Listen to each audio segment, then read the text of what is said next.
Welcome, mystery seekers, to another intriguing installment of Unsolved Cases Long.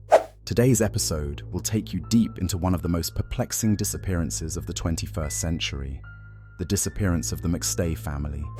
I promise you, by the end of this video, you'll find yourself questioning everything you thought you knew about human behavior, motives, and the dangers lurking in plain sight. Let's dive in. The McStay family lived what appeared to be a picture-perfect life.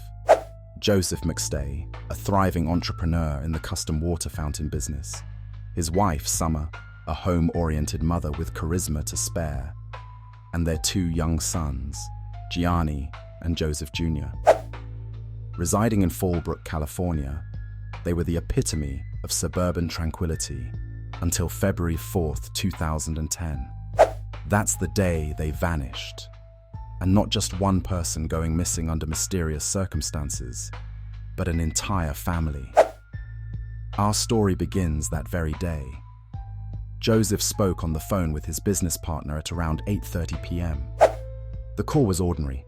Plans, deadlines, nothing to suggest anything sinister had occurred or was about to coalesce. Shortly after, the family car was spotted leaving their residence. Here's where the details begin to cloud over. The family seemingly vanished after this point.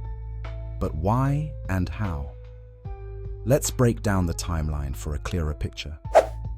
The McStay's white Isuzu Trooper was discovered abandoned 4 days later, on February 8th, near the San Isidro border crossing into Tijuana, Mexico, the largest land port of entry between the United States and Mexico. Now, this sparked one of two popular theories at the time. Did the family decide to take a spontaneous trip across the border? Or were they coerced under duress by unknown forces? Footage from the border even showed 4 individuals resembling the McStay family walking toward Mexico on February 8th. But was it really them? Experts and the McStay family's relatives remained doubtful.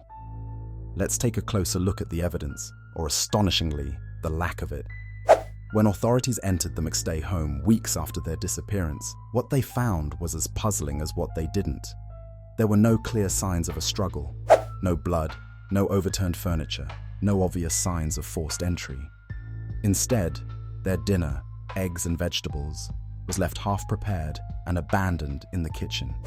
Their beloved dogs were left behind, which raised alarm bells among friends and family, given Summer's attachment to them. Bank accounts, emails, and phone records showed nothing unusual, suggesting no early warning signs of distress or financial troubles. Initially, law enforcement theorized the family voluntarily fled their home because they no longer felt safe, possibly due to financial motives or personal circumstances. However, this theory quickly drew skeptics.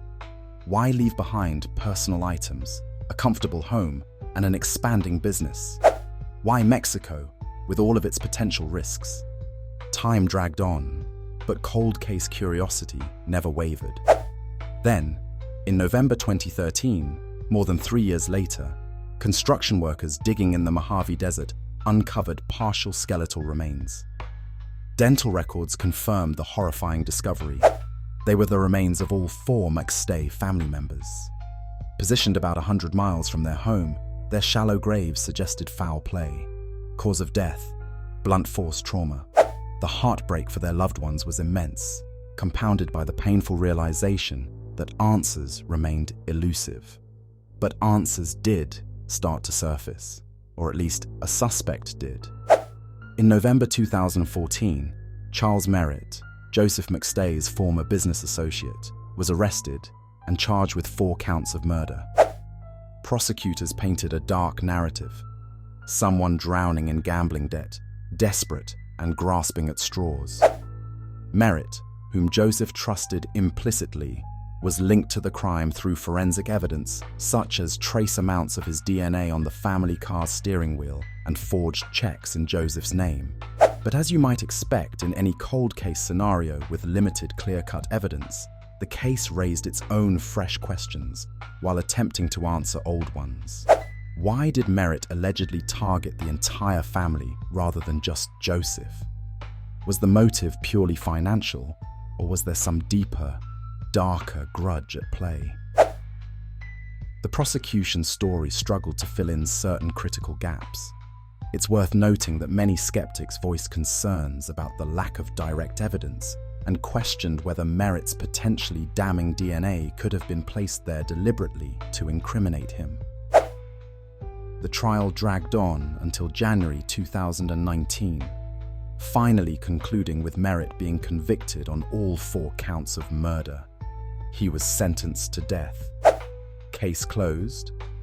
Well, not quite, because this case still lingers in the collective conscious like an unexorcised ghost, refusing to fully rest. The theory that Merritt acted alone still does not sit comfortably with those acquainted with the McStays.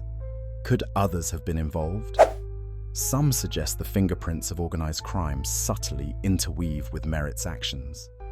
Others continue to insist that border footage showing the McStays crossing into Mexico negates the entirety of Merritt's alleged role. And then there's the overarching philosophical question. If the justice system failed to probe every avenue thoroughly, might an innocent man be paying for crimes he didn't commit? After all, Merritt adamantly maintains his innocence to this very day.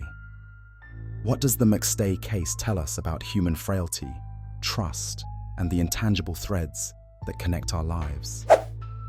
First and foremost, it reminds us how complex human motives can be.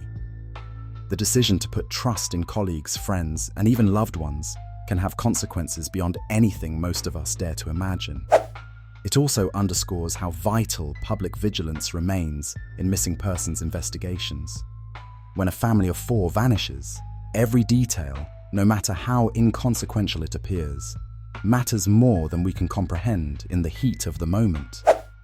Perhaps technology, like cell phone triangulation methods and collaborative social media sourcing, would have produced better leads if this case had occurred in 2023 rather than 2010.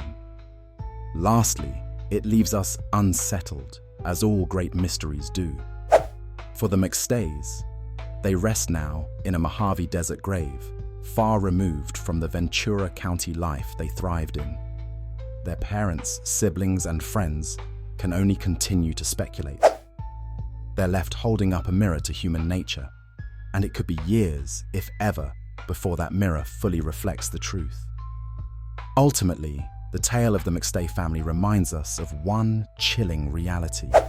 Whether the motive stems from greed, desperation, or malice, no one is immune to the impact of evil. Situations like these make us look twice at everyone around us, because at the end of the day, the biggest mysteries of all are the people we think we know. What do you think happened to the McStay family? Was justice served with the conviction of Charles Merritt? Or do you think this cold case has yet another layer waiting to be uncovered?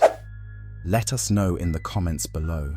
Until next time, keep searching and stay curious, because the truth is out there somewhere. Take care.